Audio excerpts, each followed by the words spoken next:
Can I ask you a question? Are you a Christian? Do you have a life? Do I have a life as a Christian outside the kingdom?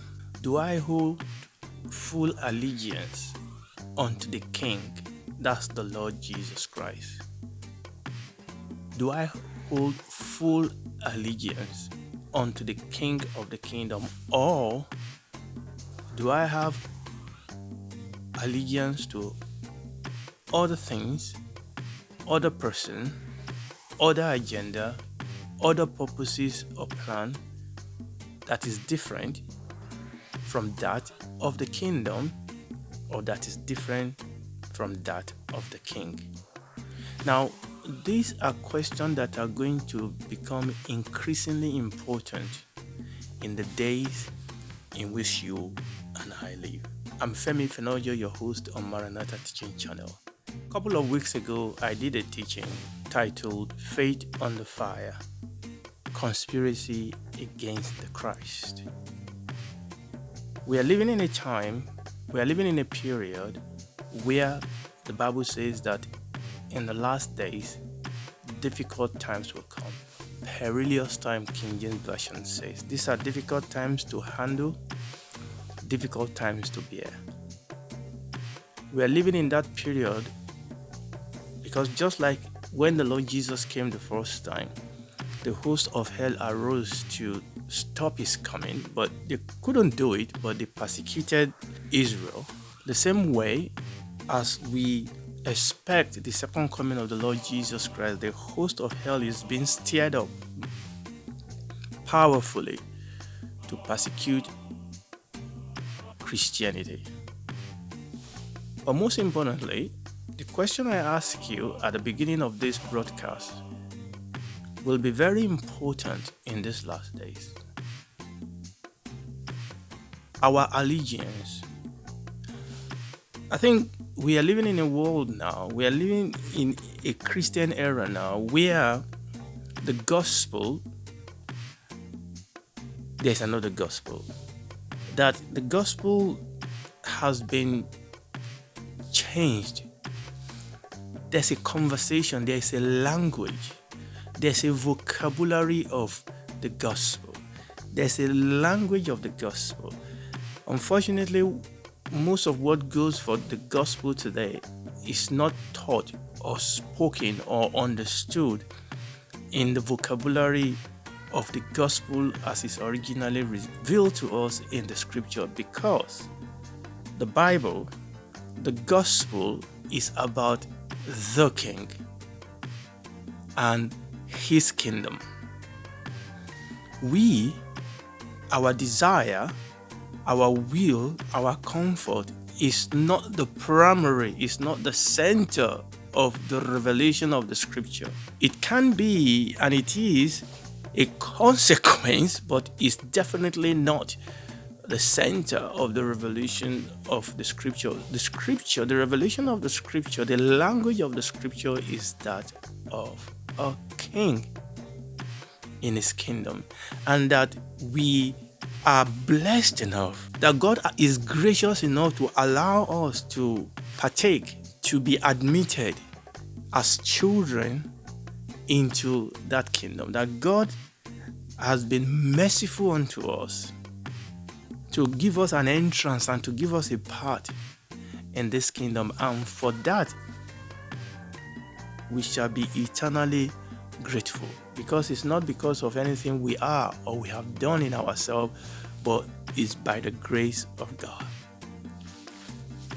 So it is very, very important. I believe that a lot of the weaknesses and a lot of the confusion and a lot of the carelessness that we see in the church today, a lot of the weakness I see in my life, in your life, in the church today, is down to us not truly grasping and experiencing and understand the heart of the gospel, that is about the King and it's about his kingdom. Again, am I fully committed? Does my life mean anything outside the kingdom? Do I have any allegiance outside that I have towards my King? Do I have a life? You know, people say, get a life. In the kingdom, if you are truly a citizen of the kingdom, if we really truly understand what the message, what the revelation of the word of God is, there is no life outside the kingdom.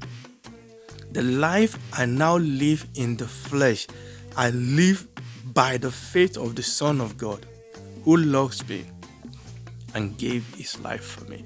The Bible says that you and I, we are bought with a price, that we are not our own. We should glorify God in our mortal body. Everything about us belongs to him, and God does not need my permission. God does not need to answer any question. God does not hold me an explanation. He is the king, and my life depends on him totally. I have no life outside his grace, outside his mercy. I have no life outside his love, outside his power and his provision. I have no life outside his kingdom. There is no life, there is no light outside his kingdom. Out there is darkness, out there is pain, out there is evil and wickedness. In him there is life, and that life is the light of men. And these are going to be very, very important in the last days, in the days in which we live. Remember, it's the people that know their God, it's the people that know their King that will be strong and do exploit. They that wait upon the Lord, they that wait upon their King shall renew their strength. And this is the heart, this is the source, this is the secret, if you can put it that way, of Christianity. Faith under fire, conspiracy against the king.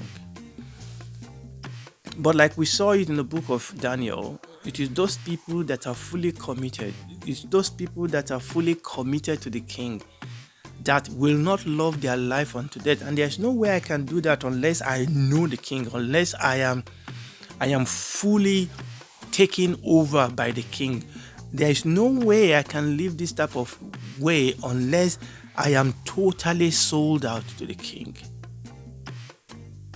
Not because I am looking for his favor, but because I owe it all to him. Because I owe it all to him. My life is not my own.